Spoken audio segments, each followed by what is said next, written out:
Hi ಎಲ್ಲರಿಗೂ ನಮಸ್ಕಾರ. ನಾನಿವತ್ತು ಸೂಪರ್ ಡಿಲೀಷಿಯಸ್ ಮಶ್ರೂಮ್ ಬಿರಿಯಾನಿ ಈಸಿಯಾಗಿ ಸೂಪರಾಗಿ ಟೇಸ್ಟಿಯಾಗಿ ಹೇಗೆ ಮಾಡೋದು ಅಂತ ನಿಮಗೆ ತೋರಿಸ್ತೀನಿ. It takes only few minutes, ಫಟಾಫಟ್ ಅಂತ ಮಾಡಿಬಿಡ್ಬೋದು. ಫಸ್ಟು ನಾನಿಲ್ಲಿ ಎಲ್ಲ ಐಟಮ್ಸ್ನೂ ಎತ್ತಿಟ್ಕೊಂಡಿದ್ದೀನಿ. ಸೊ ಮಸಾಲಾಗೆ ಶುಂಠಿ, ಬೆಳ್ಳುಳ್ಳಿ, ಕೊತ್ತಂಬರಿ, ಪುದೀನ, ಒಣಮೆಣ್ಸಿನ್ಕಾಯಿ ಮತ್ತು ಕಾಯಿ ತುರಿ ಇಷ್ಟನ್ನು ನೀಟಾಗಿ ಮಿಕ್ಸಿಯಲ್ಲಿ ಗ್ರೈಂಡ್ ಮಾಡ್ಕೊಂಬಿಡ್ಬೇಕು. ಆವಾಗ ಈ ಥರ ಬ್ಯೂಟಿಫುಲ್ ಗ್ರೀನ್ ಕಲರ್ ಪೇಸ್ಟ್ ಸಿಗುತ್ತೆ. ಇದಾದಮೇಲೆ ಕೆಲಸ ಫುಲ್ ಈಸಿ. ಕುಕ್ಕರಲ್ಲಿ ಒಂದು ಸ್ವಲ್ಪ ಆಯಿಲ್ ಹಾಕ್ಕೋಬೇಕು, ಒಂದು ಸ್ವಲ್ಪ ಬಟರ್ ಹಾಕ್ಕೊಬೇಕು. ಆಮೇಲೆ ಬಟರು ನೀಟಾಗಿ ಸ್ಪ್ರೆಡ್ ಆಗುತ್ತೆ. ಇದಕ್ಕೆ ಒಂದು ಎಲ್ಲ ಥರ ಸ್ಪೈಸಸ್, ಪಲಾವ್ ಎಲೆ, ಚಕ್ಕೆ, ಲವಂಗ, ಏಲಕ್ಕಿ ಇದೆಲ್ಲ ಹಾಕಿ ಒಂದು ಸ್ವಲ್ಪ ಹೊತ್ತು ಫ್ರೈ ಮಾಡಿ. ಅದಾದಮೇಲೆ ಈರುಳ್ಳಿ ಹಾಕ್ಕೊಬೇಕು. ಅದು ಗೋಲ್ಡನ್ ಬ್ರೌನ್ ಆಗೋ ತನಕ ಸ್ವಲ್ಪ ಹೊತ್ತು ನೀಟಾಗಿ ಫ್ರೈ ಮಾಡ್ಕೊಬೇಕು.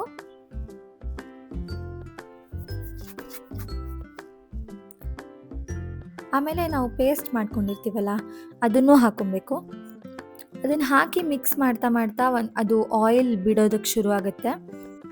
ಅದು ಪಾತ್ರೆಗೆ ಅಂಟ್ಕೋಬಾರ್ದು ಅಂತ ಅಂದರೆ ಟೊಮ್ಯಾಟೊ ಹಾಕ್ಬಿಡಿ, ಆವಾಗ ನೀಟಾಗುತ್ತೆ, ಏನು ಅಷ್ಟೊಂದು ಪಾತ್ರೆಗೆಲ್ಲ ಅಂಟ್ಕೊಳ್ಳಲ್ಲ. ಆಮೇಲೆ ಸ್ವಲ್ಪ ಹೊತ್ತು ಮಿಕ್ಸ್ ಮಾಡಿ ಸಾಲ್ಟ್ ಆ್ಯಡ್ ಮಾಡ್ಕೊಳ್ಳಿ, ಆವಾಗ ಟೊಮ್ಯಾಟೊ ಬೇಗ ಬೆಂದ್ಕೊಳ್ಳುತ್ತೆ. ನೆಕ್ಸ್ಟು ಇದಕ್ಕೆ ಬಟಾಣಿ ಹಾಕ್ಕೊಬೇಕು. ನಾನು ಇಲ್ಲಿ ಹಸಿ ಬಟಾಣಿ ತೊಗೊಂಡಿದ್ದೆ. ಇದಕ್ಕೆ ಚಿಕ್ಕದಾಗಿ ಕಟ್ ಮಾಡ್ಕೊಂಡಿರೋ ಮಶ್ರೂಮ್ಸ್ನ ಆ್ಯಡ್ ಮಾಡಿಕೊಂಡು ನೀಟಾಗಿ ಎಲ್ಲ ಮಿಕ್ಸ್ ಮಾಡಿದೆ. ನಾನಿಲ್ಲಿ ಅಕ್ಕಿ ಎಷ್ಟು ತೊಗೊಂಡಿದ್ದೀನೋ ಅದೇ ರೇಷಿಯೋಗೆ ವಾಟರ್ ತೊಗೊಂಡಿದ್ದೀನಿ. ಲೈಕ್ 1:2 ರೇಷಿಯೋಯಲ್ಲಿ 1 ಕಪ್ ಅಕ್ಕಿ ಅಂತ ಅಂದರೆ 2 ಕಪ್ಸ್ ಆಫ್ ವಾಟರ್ ಆ ಥರ. Next coriander powder, garam masala, kasuri methi, salt ಎಲ್ಲದನ್ನು ಆ್ಯಡ್ ಮಾಡಿಕೊಂಡು ಲಾಸ್ಟಲ್ಲಿ ತೊಳೆದಿಟ್ಕೊಂಡಿರೋ ಅಕ್ಕಿನೂ ಆ್ಯಡ್ ಮಾಡಿಕೊಂಡೆ. ನೆಕ್ಸ್ಟ್ ಇದಕ್ಕೆ ಕೊತ್ತಂಬರಿ ಸೊಪ್ಪು, ಆಮೇಲೆ ನನ್ನ ಫೇವ್ರೆಟ್ ಆರಿಗ್ಯಾನೋನ ಹಾಕಿದೆ, ಒಂದು ಸ್ವಲ್ಪ ಹಾಕಿದೆ. ಇಷ್ಟಾದರೆ ಮುಗೀತು.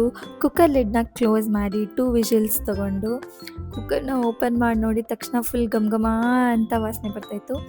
ಸಖತ್ತಾಗಿತ್ತು, ತುಂಬಾ ಟೇಸ್ಟಿಯಾಗಿತ್ತು. ಸೊ ನೀವು ಅಷ್ಟೇ ಟ್ರೈ ಮಾಡಿ. ಆಮೇಲೆ ನನ್ನ ಚಾನಲ್ನ ಸಬ್ಸ್ಕ್ರೈಬ್ ಮಾಡ್ಕೊಳ್ಳಿ. Thank you for watching. Lots of love.